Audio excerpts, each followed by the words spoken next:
I want to start with a question that sounds simple but genuinely isn't.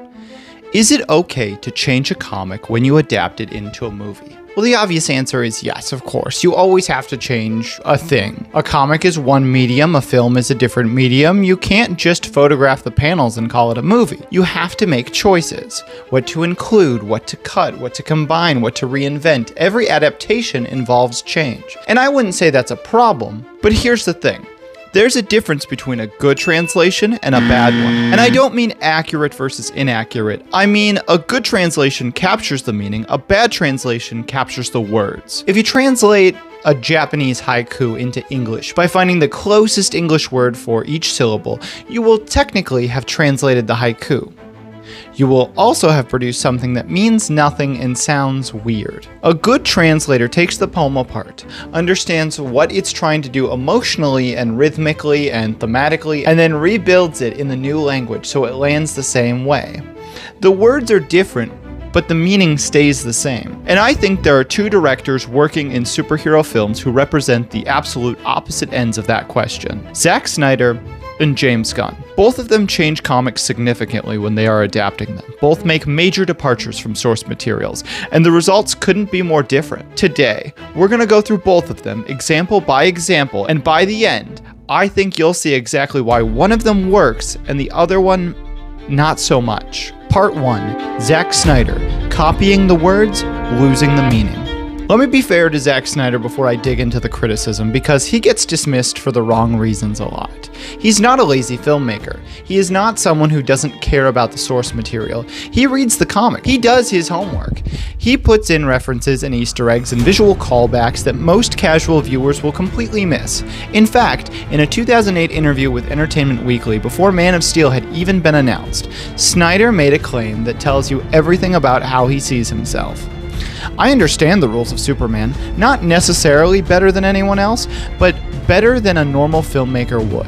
After doing Watchmen and digging that deep into the why of superheroes, when Superman is presented to you, I felt like I was in a unique position to say, I get this guy. He believes this. He's not performing humility or performing arrogance. He genuinely believes that adapting Watchmen gave him an insight into superheroes that other filmmakers don't have. And in a narrow sense, he's right. He understands the visual look of these comics better than almost anyone who's ever made a superhero film. The problem is that understanding the visual look of the work is not the same as understanding what the work is doing. And Snyder misses consistently what his source material is actually trying to say. Example 1, Watchmen, translating a critique he doesn't believe. Watchmen is Alan Moore and Dave Gibbons' 1986 masterpiece, and it is, at its core, a deconstruction of superheroes. The whole argument of the book is, what if people who dressed up in costumes to punch criminals were actually deeply disturbed individuals, and what if the world might be better off without them? Rorschach is the most famous character in Watchmen. He also is meant to be a monster. Moore was explicit about this. In the BBC 4 documentary, Comics Britannica, he explained exactly what he was trying to do. You find that, yes, superheroes in the real world are kind of funny. They're also kind of scary. Because actually a person dressing in a mask and going around beating up criminals is a vigilante psychopath. That's what Batman is. In essence, and we came up with the character of Rorschach as a way of exploring what that Batman type driven, vengeance fueled vigilante would be like in the real world, and the short answer is a nutcase. This is the intention. Rorschach is more of a question. Why do we find this man appealing? What does this say about us? And Moore was deeply frustrated when fans responded to Rorschach by identifying with him rather than examining why they identify with him. Moore's Rorschach is a disturbed, unlikable figure you are meant to examine critically. His death is a tragedy born of stubbornness, not of moral greatness. The Watchmen problem in the comics. Rorschach is an explicitly broken character, Moore describes as a bad example. His death is the result of a man who literally cannot function in a world of moral complexity. In the film, Rorschach does dramatic superhero landings in slow motion in the rain. He's framed as the coolest character in the film. His moral certainty is presented as kind of admirable. His death plays like a martyr's sacrifice, which I would say shows that Snyder copied the character and missed the critique. He made a film that glorifies what the comic was questioning. The same problem runs through every character. The comedian in the comics is a rapist and a murderer whose joke is that humanity is fundamentally rotten, while in the film, he gets a slow-motion action sequence set to Casey and the Sunshine Band's I'm Your Boogeyman. It's visually cool, yes, but it is tonally wrong.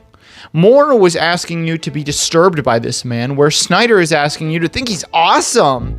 And here's the thing. Snyder clearly understood what Watchmen was doing intellectually. Example 2.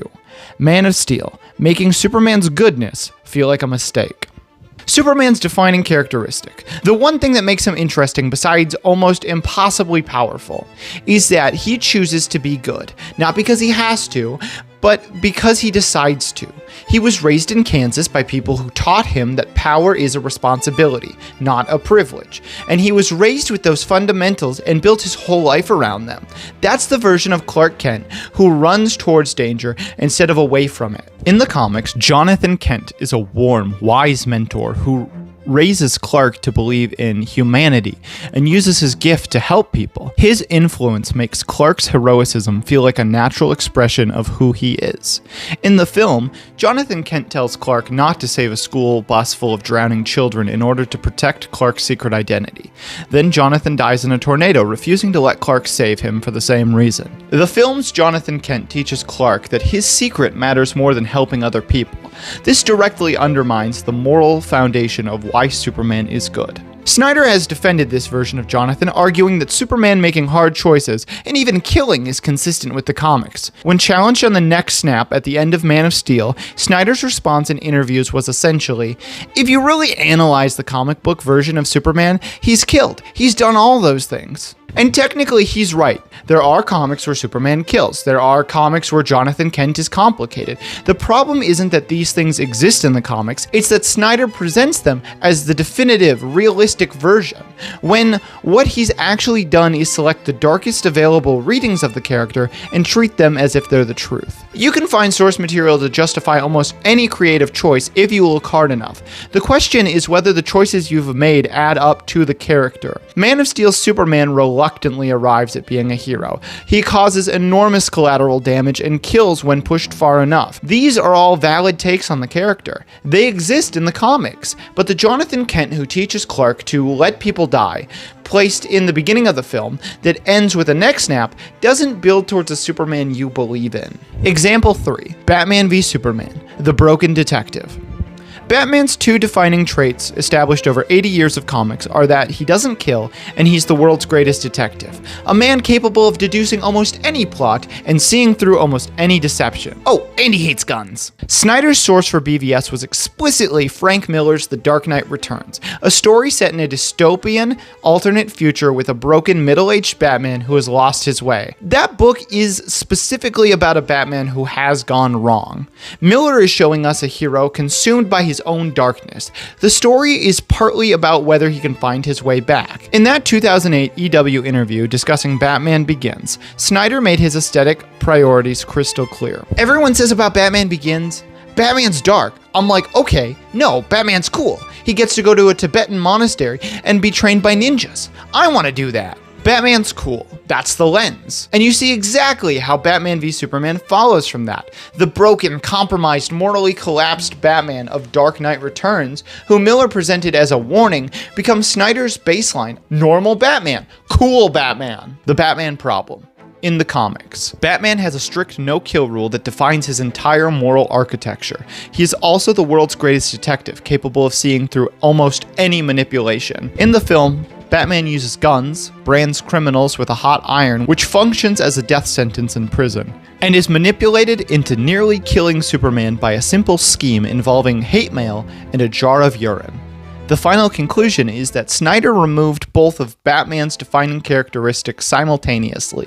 The version that remains is a strong man with gadgets and trauma, which describes approximately 40 other action movie characters. Snyder later said in an interview that he hoped that BVS would be, at its best, the impossible version of Watchmen, a deconstruction of superhero tropes using Batman and Superman.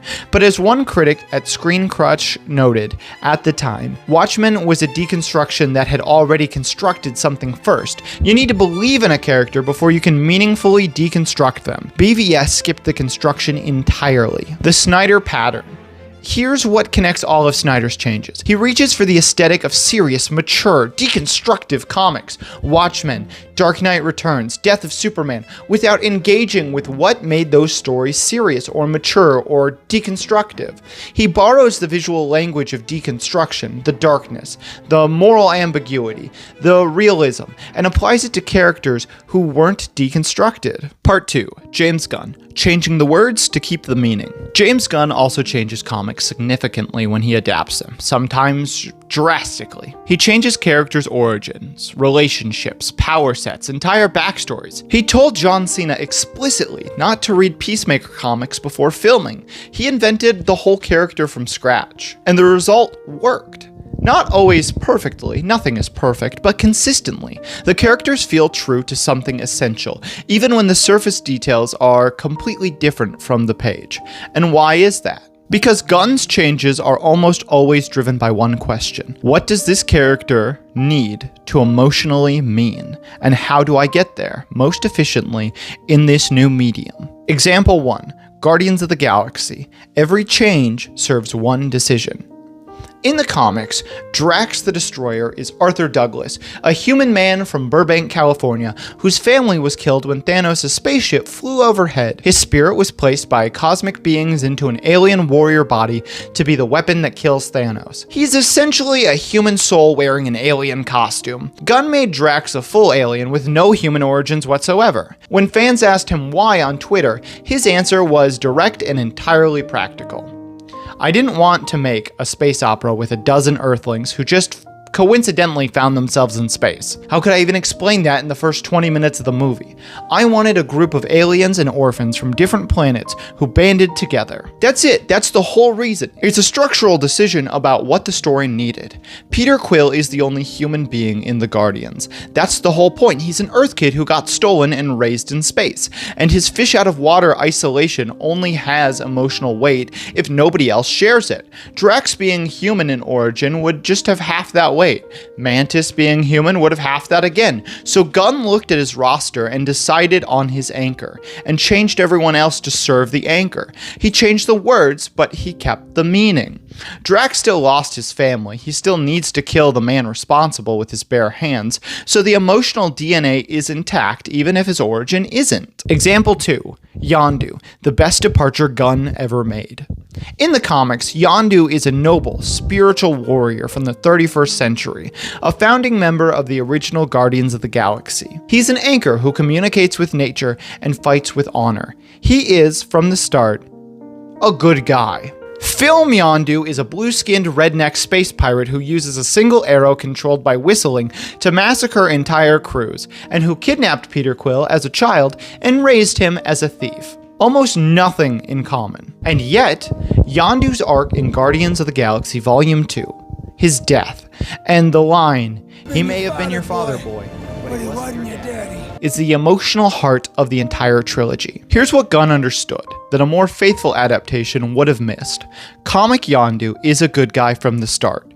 He's noble and heroic. There's no contradiction to resolve. Film Yondu is a complicated, abrasive, a selfish mercenary, a man who raised Peter imperfectly, roughly, without ever showing what he actually felt. And then Guardians of the Galaxy Volume 2, quietly, patiently, built to the reveal that he kept Peter because he realized who Ego was. He raised him wrong, yes, but he did raise him. He loved him in the only way he knew how, and then he gives Peter his spacesuit and floats into the void of space.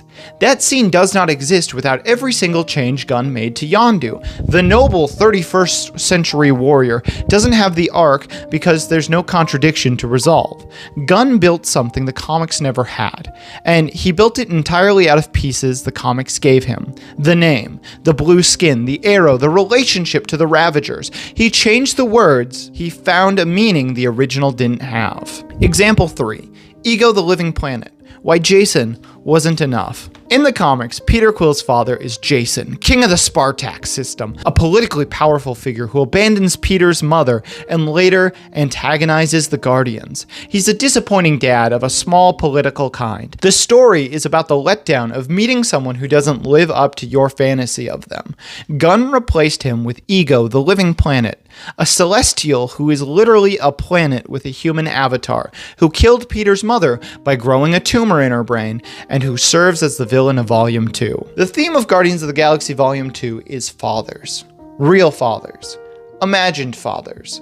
Biological fathers. Chosen fathers.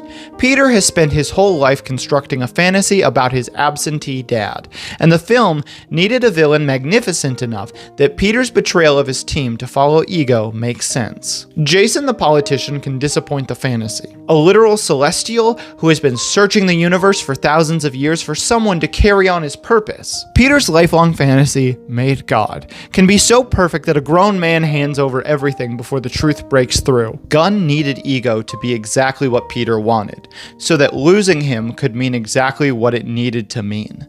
Jason doesn't do that. He's too small. The story needed a god. Example 4. Polka Dot Man, the Gunn formula for absurd characters. Abner Krill, Polka Dot Man, is one of Batman's oldest and most deliberately absurd villains. A man in a suit covered in polka dots. And guess what? The dots become weapons.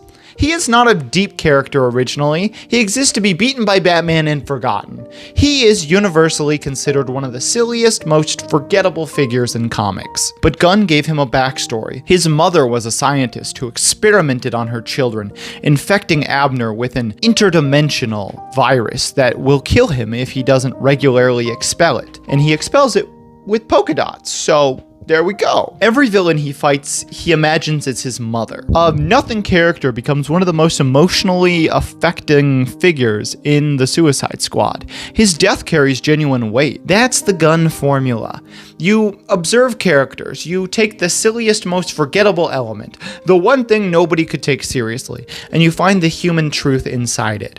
He doesn't treat the absurdity as a problem to be minimized. He treats it as the starting point, and finds the emotion underneath. You can be strange, and funny, and heartbreaking all at the same time. Gunn believes that completely. Example 5. Peacemaker, the character he basically created. Peacemaker in the comics is Christopher Smith, a diplomat who believes in peace so completely that he's willing to kill anyone who threatens it. He's a militant pacifist, without enormous depth. Various writers have given him various interpretations with very little consistency. Before filming The Suicide Squad, Gunn gave John Cena explicit instructions, as Cena described in a GQ interview. In doing my research, James told me, don't read the comics, read the script. This is a comic book persona that has a bunch of existences out there from different people putting out comics about Peacemaker, so I'm going to do my own thing. Cena initially prepared using US generals as reference points. George Patton, Douglas MacArthur, trying to find the core of a man who believes in peace through force. And then, as Cena recalled from Gunn's direction on set, James was like, no wait, this isn't what Peacemaker is. He's a douchey Captain America. And that was it. I wish he would have told me that months ago. Gunn took the name, the costume, the ideological commitment to peace through violence, and threw almost everything out. He kept the one thing that made the concept interesting: the internal contradiction of a man who loves peace and embodies violence, and built a completely new psychology around it. He wasn't faithful to the comics, he was faithful to the idea. And the idea is better served by the version he created.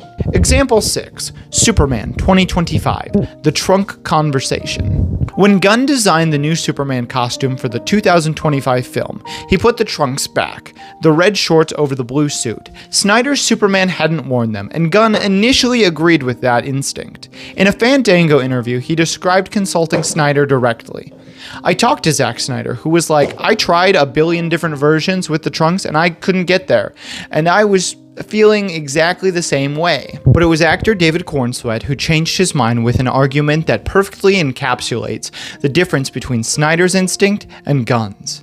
As Gunn described it to press during filming, Superman wants kids not to be afraid of him. He's this incredibly powerful, could be considered scary, individual, and he wants people to like him. He wants to be a symbol of hope and positivity, so he dresses like a professional wrestler. Trying to pretend that Superman's costume doesn't have some frivolity to it at its base, trying to make it look serious is silly because he's a superhero. He's the first one, brightly colored, and that's who he is. Snyder spent years trying to figure out how to make the trunks look cool, and couldn't get there, and so he removed them.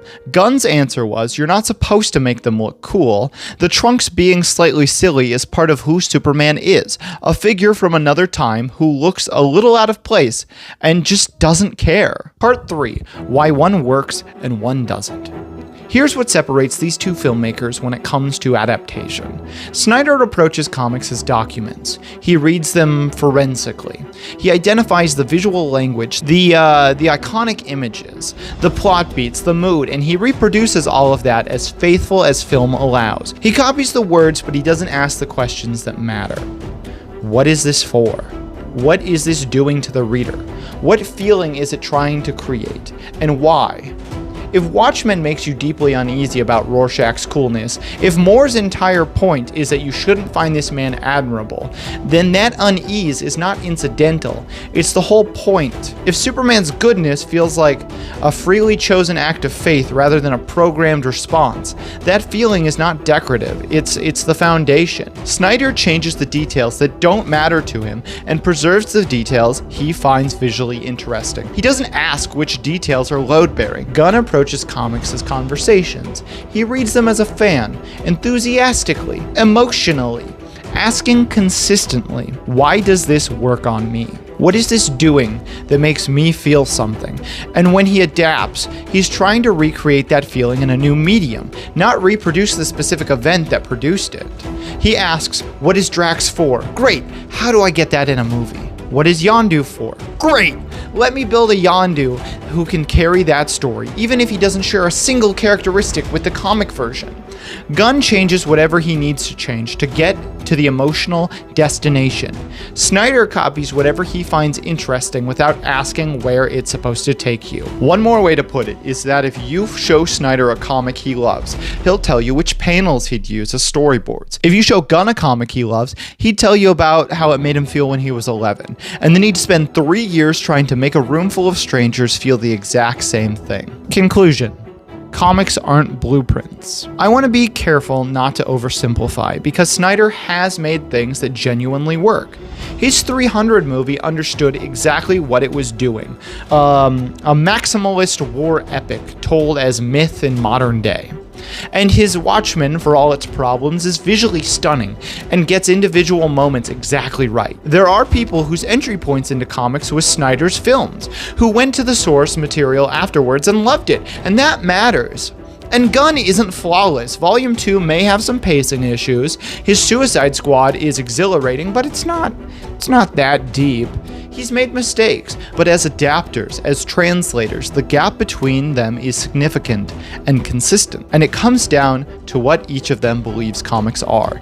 If you believe comics are blueprints, detailed plans that tell you exactly what to build, then your job as an adapter is faithfulness. Follow the blueprints, reproduce it in a new material, don't deviate from the plans. If you believe comics are conversations, things people wrote to make other people feel something, then your job is to have the same conversation in a new room with a new audience. The specific words might change, but the feeling really shouldn't. The best comic adaptations of all times, the ones that last, the ones that define characters for generations, are almost never the faithful ones. They're the ones where the filmmaker understood what the comic was trying to do and found a cinematic way to do it. Richard Donner's Superman. Tim Burton's Batman, Sam Raimi's Spider-Man. These films changed a lot of things, but they understood what Superman was for. They understood what Batman was for. They understood what Spider-Man was for. Comics are not instruction manuals. You can change them. You can change them a lot. You can change Drax's entire origin and Yondu's entire personality and Ego's entire species. What you can't do, what you shouldn't do, is change what they're trying to say.